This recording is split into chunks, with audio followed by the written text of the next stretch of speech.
In a whirlwind session with attention on tax cuts and education reform, few issues garnered as much attention as legislation focused on the LGBTQ community. How would you describe how this last session was when it comes to LGBTQ policies?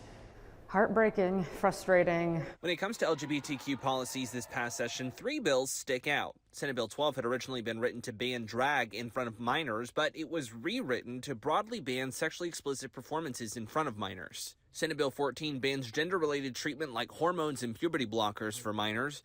And Senate Bill 15 extends a ban from last session on trans women from participating in women's sports, now excluding them from college athletics. NCAA has been threatening for years to take competitions away from states. They've never followed through with those threats. Governor Greg Abbott saying such policies are protecting, not hindering the rights of Texans. We will continue to advance policies that protect children, that protect women in sports, but protect all Texans and their freedoms. The so-called drag ban changed radically over the course of session as lawmakers broadened it to ban sexually explicit performances in front of minors entirely, so as to avoid a constitutional challenge for specifically targeting drag performers. Skeptics have questioned if it's now too broad and possibly banning kids from seeing, say, the Dallas Cowboys cheerleaders from performing. You talk about the enormous difference between having a young child sitting in front of a man in a G-string and on the other hand,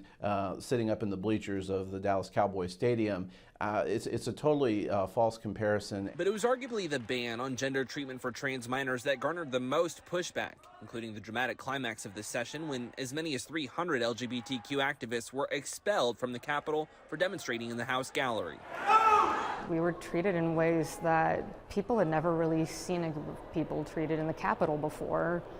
And to me, that points to the attitude that a lot of state leaders have in this state towards our community. That bill takes effect in September. Minors currently on treatment like puberty blockers or hormones will have to be weaned off over time. A study from UCLA estimates that to be nearly 30,000 Texas minors.